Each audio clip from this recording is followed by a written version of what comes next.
If you're a leader or an aspiring leader in the business of lifelong learning, you're in the right place. I'm Celisa Steele. And I'm Jeff Cobb, and this is the Leading Learning Podcast.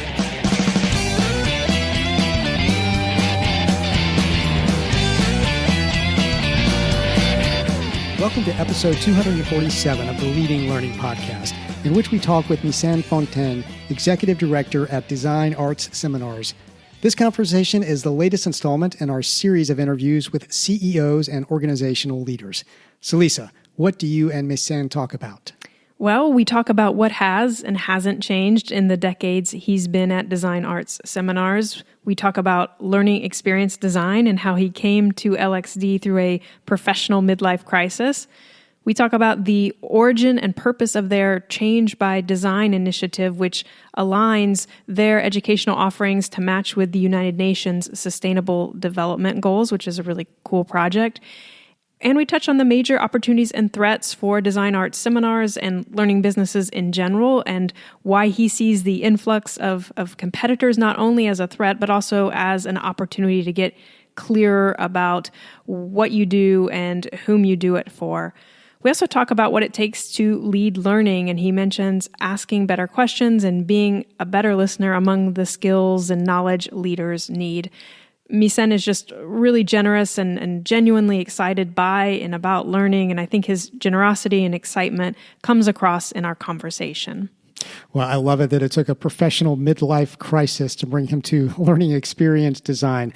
Micène's always delightful to talk to. What reflection questions do you have to offer for this episode?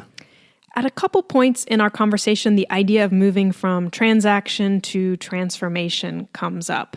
So here's the questions for you listeners. Where do you want your learning business to be on that transactional to transformational continuum? And what actions can you take to make sure your portfolio of offerings matches with where you want to be? Excellent. I'm sure this is going to be a transformational conversation. Let's move on to our interview with Micène Fontaine.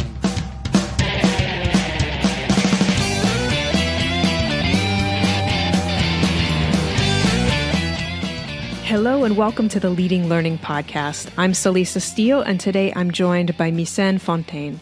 Micène is the Executive Director at Design Arts Seminars, an accredited provider of continuing education for design professionals since 1992. Micène, welcome to the Leading Learning Podcast. Thank you. I'm glad to be on. So to kick things off, would you share a bit about Design Arts Seminars, who you are, what you do, and your role there? So as you mentioned, we've been a provider of continuing education for licensed interior designers and architects. We are approved by several organizations, such as the American Institute of Architects, the International Design Continuing Education Council. We opened in 1992, and at the time when it served the needs of interior designers. I came on board in 98. I'm originally from France, but moved to the US in 98, actually as an intern. And I've been on board with Design Arts ever since. So we offer several types of programs. We do live, online, webinars, on-demand webinars, of course, in-person events, text-based distance learning, and also study tours. And the study tours is actually why I first was hired as an intern, because we did program in Europe quite a bit back then. So that was my entry point in Design Art Seminars, and I've then moved up a little bit, and a couple of years ago purchased the company. So that's where we are. Well, so from what you shared, I mean, it's very clear that learning is at the core of Design Arts Seminars. It was founded for that purpose. So I'm curious, though, you've been involved with it a long time. It's been around a long time. So, what's changed and what hasn't in terms of what it means to provide continuing education to those professionals that you serve in that 30-year stretch, or almost 30 years that DAS has been around, or at least maybe the 20 years that you've been part of it and been a little closer to what's happening? Absolutely. So, yeah, we started when continuing education became a thing for licensed or regulated professions. So that was the inception point for the company. And that, to be clear, is for people who practice regulated profession. They have to earn X number of credits to remain licensed. So these are professionals who are required by law to earn those credits, which is not exactly at the top of their to-do list. So what has changed and what has not, I think what has not much has changed, really. Sadly, I think I want to say the industry is pretty much the same. It's evolved very slowly, but what has not changed is that it's still this seat time type approach to quote unquote learning. It's very much driven by vendors or product manufacturers, at least in our industry. And I know it's the same in other industries where a lot of the offerings are sponsored. No, that's not our case, but sponsored by product manufacturers. So it's basically a lot of marketing on the cover of education. So those things have not changed. Now, what has changed is, of course, between 1992 or even 98, 99, when I came on board, to 2020, what has changed is there is many more providers. We have now much lower barriers to entry into becoming a provider of online learning or even in-person learning or any type of learning. So that has changed. There are a lot more variety of providers out there. Something else that potentially has changed is it's become even more commoditized, at least for us, for the continuing education unit or the continuing education credit or professional development, whatever you call it in your industry. It's increasingly commoditized. So what we see is providers competing on price rather than anything else, which is not what we do, but that's become pretty much the norm. Now, in terms of what it means and something else that has changed, I think, at least for us, in my 20 years, has been the fluidity we've had to implement across delivery modes. What I mean by that is, back when I started in 98, essentially we had mostly in-person events. And now we have in-person, online, live, on-demand, study tools, distance learning. And we've had to make sure that we provided our learners with the ability to switch from one delivery mode to the other as seamlessly as we can across the same type of content, so that they could have the flexibility that they need as adult learners. Something else, and that's the last point in terms of what has changed and what it means to be in that continuing education business is a shift for us, a very intentional shift from a very transactional approach to continuing education to a transformational approach to that entire industry, which is not the norm. Once again, the relationship a lot of times is, I need X number of credits, I'm going to go buy those credits. It's not oftentimes driven by a need or want to learn anything in particular. So that is what I've seen, change and shift. And that last one is the most exciting to me. Well, and that last one, that shift from the transactional to the transformational, I think may tie in with an area that I know you're interested in, which is learning experience design. And I know that you're interested in that because you, in fact, presented about it at Learning Technology Design 2020. And so I'm just interested to know kind of what brought LXD to your attention, and then what have you been doing with LXD at Design Arts seminars? All right. So LXD. So the LXD stems for me from essentially a professional midlife crisis, essentially. But the more I thought about it, the more actually it stems back from when I was not a teenager, but a young adult, working while I was still in school. I was working at the house of Van Gogh in 1 hour north of Paris. And if you're not familiar with it, that's not his house. He just rented a room there. And my job as a guide was to teach people what they needed to know about that particular place and what he did in Auvers-sur-Oise and in his 90 days spent in that particular house. And I remember being told over and over, there is nothing to see here. There is everything to feel. And that's very true. There is nothing in that house. It's a bare staircase, an empty room. There is literally nothing there to see. So it was all experiential. And that's what I had to convey with words. So that was my first encounter with, I guess, that with what it means to me to be in that learning experience design sphere. Then later on, I worked at the Louvre Museum in Paris. And the same thing there, I was surprised to be hired as a business major over art majors. And once again, I was told the same thing. Well, no, we're having an issue with our art majors students coming in and they're not delivering the proper experience for our clients. And in this case, at the Louvre Museum, they would be tourists who would then leave Paris with the wrong impression of France, or maybe the right impression, I don't know. But they would not leave with the desired perception of what France is and what France is all about. So fast forward to my mid-40s, a couple of years ago, I started working with an executive coach because I started realizing I had, over the years, accumulated a long list of certificates of formal, informal learning experiences, and I didn't know what it meant. Like, I'm all over the place. What am I any good at? What's the common thread through all of this? So I worked with my executive coach, Nancy Schill is her name, and we eventually got to the point where all those things have a name. So it was kind of like, you suffer from something, you go to the doctor, you don't know what it is, and eventually they tell you, you've got this, and you're dying to know what it is. It needs to have a name so that you can actually do something about it. And that was a similar experience. We finally realized that all those things have been gravitating towards, whether it was user experience, user interface, whether it was this very strong emphasis on how people feel when they go to a place, whether it's a virtual place, a digital place, an email, or something we write, or an in-person event. All of those things, the common thread was that learning experience design, which encompasses all of those disciplines.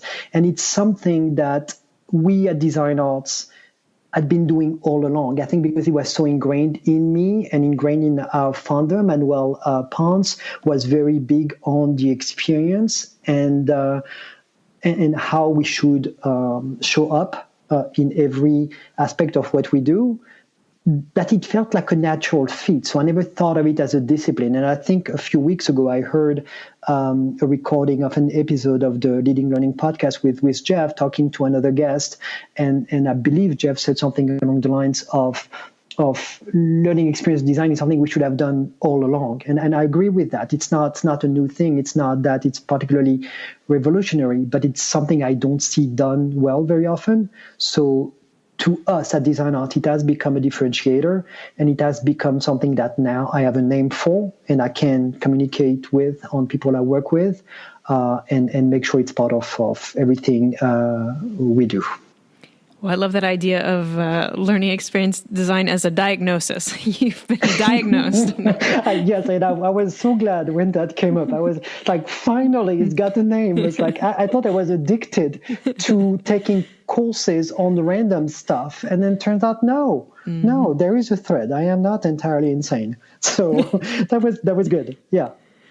Well, and I don't know if this came out of some of your more active engagement with LXD once you had your diagnosis, or if it came from somewhere else. But I know that you're engaged in an effort to align DAS's offerings to match the United Nations Sustainable Development Goals. Will you talk a little bit about that effort and how it came to be and what it is, what you're doing with it? So I'm very frustration driven. I guess I'm realizing as I'm talking to you, this came from another frustration. I realize the industry I'm in is very much transactional. A lot of our competitors really compete based on price and volume. I'm going to sell you X number of credits, the more the merrier, for the lowest amount possible. And I don't find that very inspiring. For one thing, we pay our subject matter expert, the practitioners that we work with, we pay our staff, all of those fun things. And I don't mean to imply they don't, but we invest a lot of money in developing learning experiences that actually are meaningful for our learners. So the frustration was again that shift from a transactional offering to a transformational offering. And the United Nations Sustainable Development Goals, for those who may not be familiar with them, are 17 basically big ticket items on which we need to move forward on to reach goals that will allow for this environmental crisis to be averted or lessened by 2030 is the current goal. So there are 17 discrete goals, and we've decided to rearrange our entire curriculum so that the interior designers, the architects, the landscape architects that we work with, those are people who design the world in which we work, we live, we love, we play, and we die. So those are people that affect every aspect of our lives.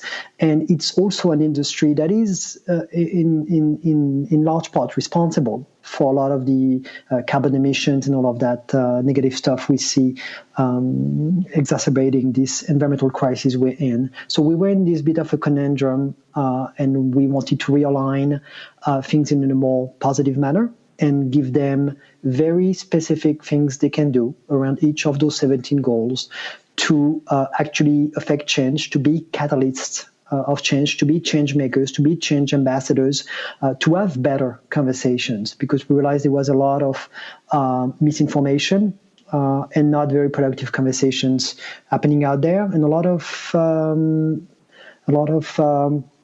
reluctance for some of them to engage on those topics. So we decided to create a Change by Design series, which essentially is an ongoing series that tackles each and every one of those sustainable development goals. And the proposition, once again, it's let's forget about the transactional value of the CEU credits. You will still get those, but what matters most is actually the learning, what you can do with this, how you can shift the narrative, how you can make things better. So that was more aligned with that transactional to transformational shift we've been involved with. Well, that's really fascinating that to me to try and align your entire curriculum with them, with kind of this broader goal and this goal for good sort of underpinning it all. I mean, talk a little bit more, if you could, about sort of the origin of it, sort of what prompted you to see the connection and to try to draw that out. So the connection between the Sustainable Development Goals and what we do in our learners, is that what you're asking about? Yes. Mm-hmm. So there is a part B to that. Part B so part A is impact, right? You guys talk a lot about impact for learning businesses, and that was I'm not interested personally, and because I am the owner of the firm, I guess I can speak on behalf of the entire company. We're not interested in selling massive amount of credits for the sake of selling massive amount of credits, of continuing education credits. That's not a driver for me.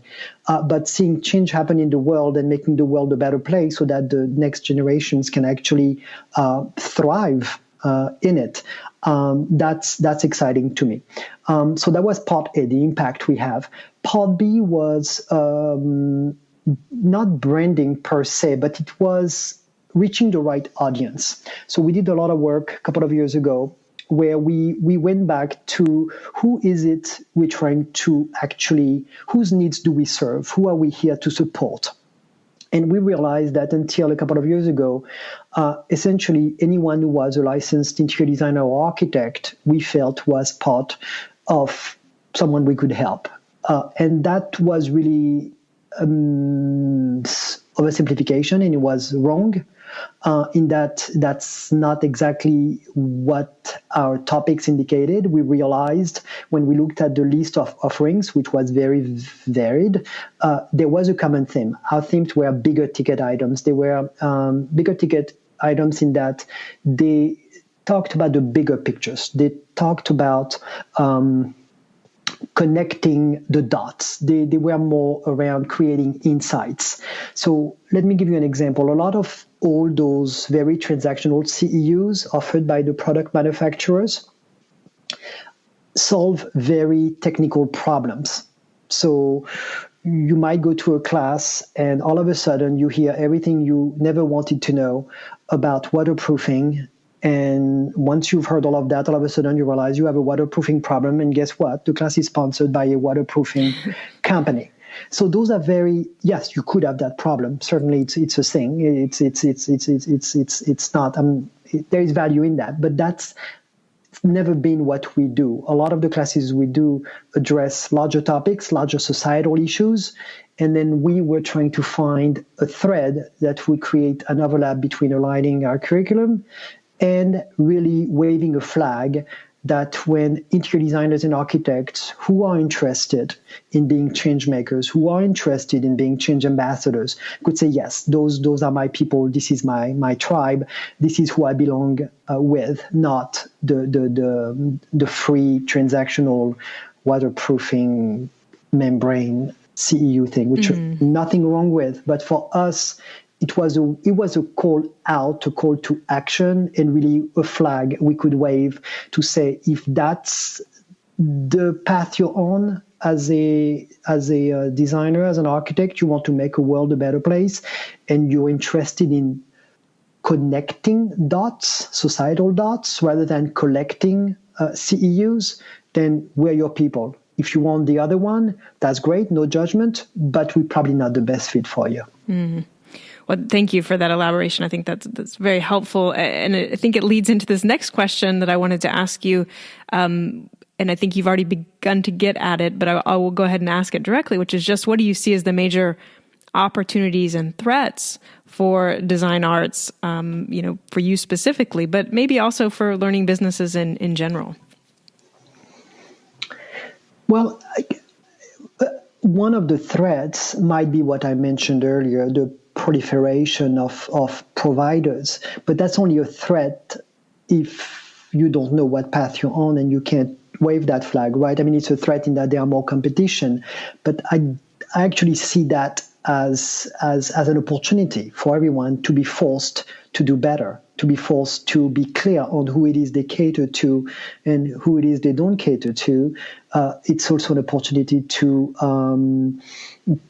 be more innovative, to pay attention to learning experience design, to make sure that your learner is actually at the center of those decisions that you make. So to me, that's both a threat and an opportunity. And of course, there are other opportunities at this particular point. We are all realizing, and I certainly have realized that initial formal education is just not sufficient. I mean, I think you, Celissa and Jeff, refer to it as the 50-year. Is that the 50-year curriculum? Or and it keeps getting longer, right? As we live 50, longer. 60, soon it's going to be 70.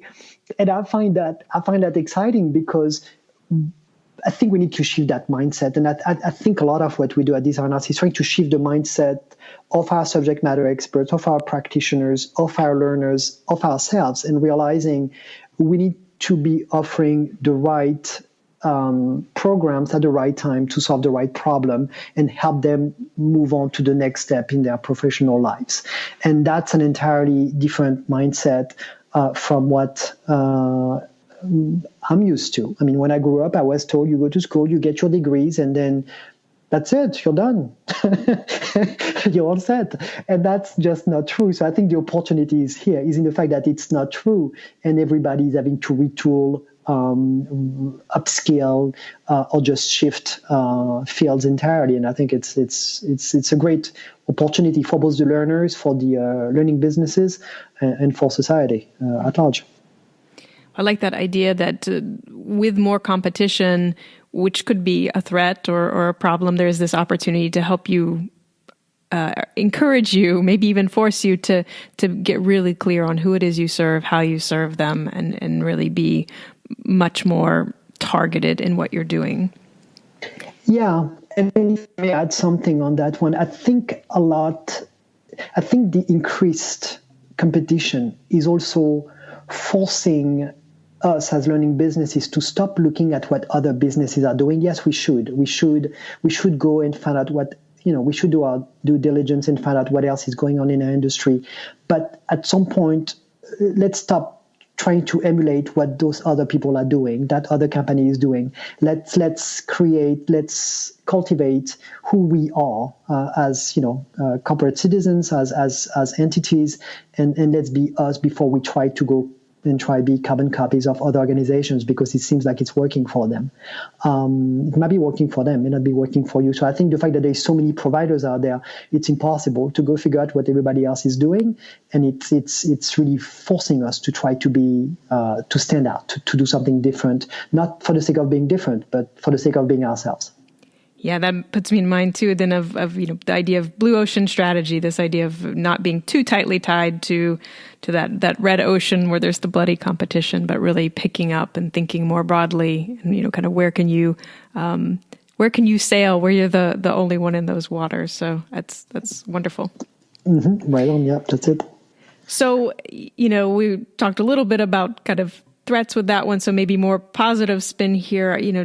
Interested in what you see that's going on in learning these days that excites you, and maybe this is something that you're working on at Design Arts seminars, or maybe it's a trend or development that you just see out there that excites you as a lifelong learner in general. All right, so yes, I am a lifelong learner, so every time I see something, I want to learn about it, and you put me in front of a course catalog, I want to sign up for the whole thing. So that's part of my problem. But in terms of what excites me in what's going on right now, so I'm going to say something that most people will say, well, hasn't he heard? But I'm going to say virtual reality is one of those things at the top of my list. I know everybody's saying that it's going to go to augmented reality, and I see that. I do see that, unfortunately. But I love the potential of being fully immersed in an environment. I think there is such value in that. It may not be mainstream adoption, and I don't know if it will ever get there, but I can tell you I've got this Oculus Quest VR headset. I can meditate, I can do boxing classes, dancing classes. God knows I need all the help I can get on this one. And also I can do more serious things. I can do empathy training. I can do, as someone who has suffered from anxiety and depression my entire life, I can do things in there that fully immerse me in an environment that brings me back to where I need to be rather than where I was. And you can't do that with augmented reality. You can only do that when you're fully immersed in an environment.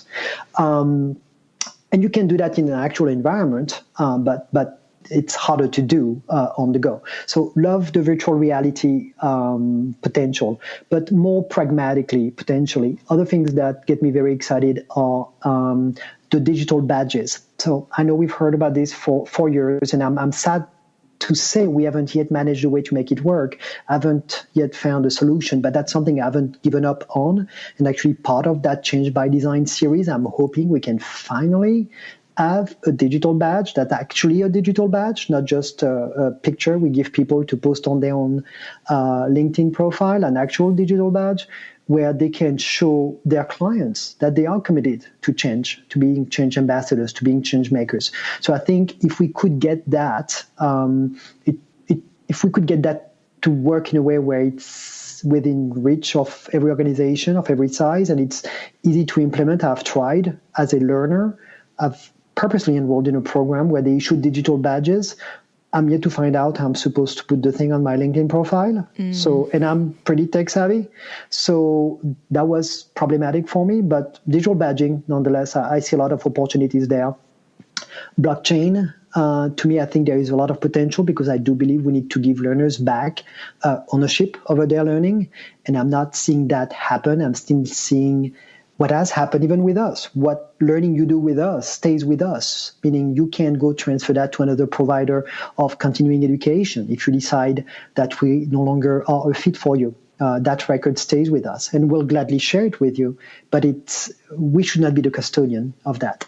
And when I went back to school a few years ago, having studied in France before the internet, it was very hard to get my records. Actually, never managed to get them. They basically told me, why do you need them? We're gonna have to go back in the attic, and So I can see value even for younger people who haven't, who don't have the same problem I had, where that blockchain could help with that. So blockchain, the digital badges, the virtual reality, I think, are very exciting to me, and any competency-based type training and workflow training, obviously.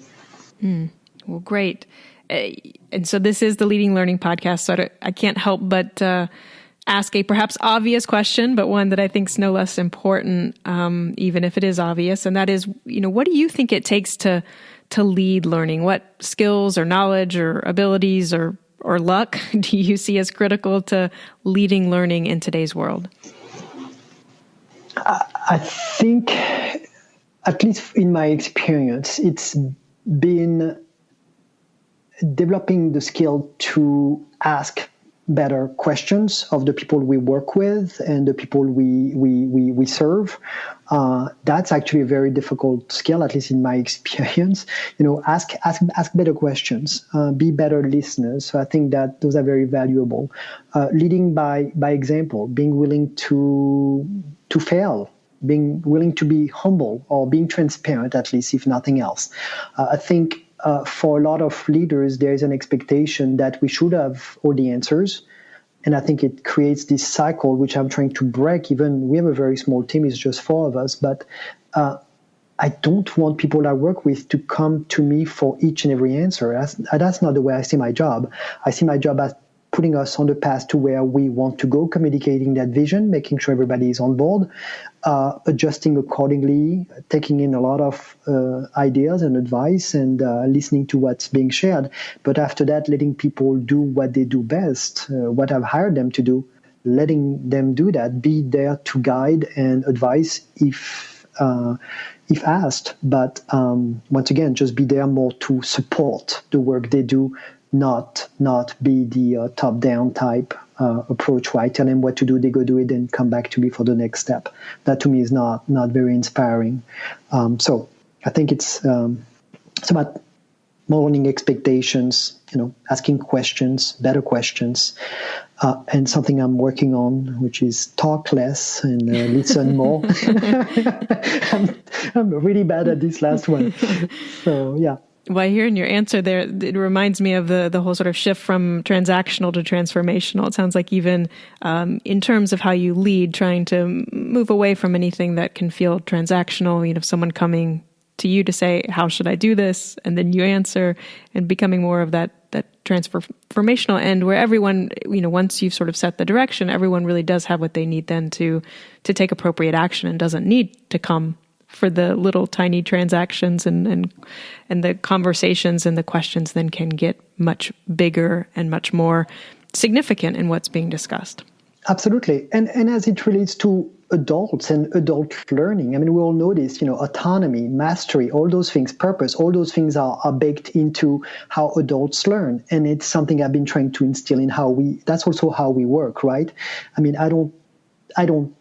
I can't speak for everyone, but I do believe most adults want to feel like what they do matters. They know why it matters. They have the autonomy to do the job, and they can get the support and the training they need and the tools they need to do the best job they know how. And after that, if you've hired those people and you don't trust them to do that, then you've hired the wrong people. But then that becomes a different conversation.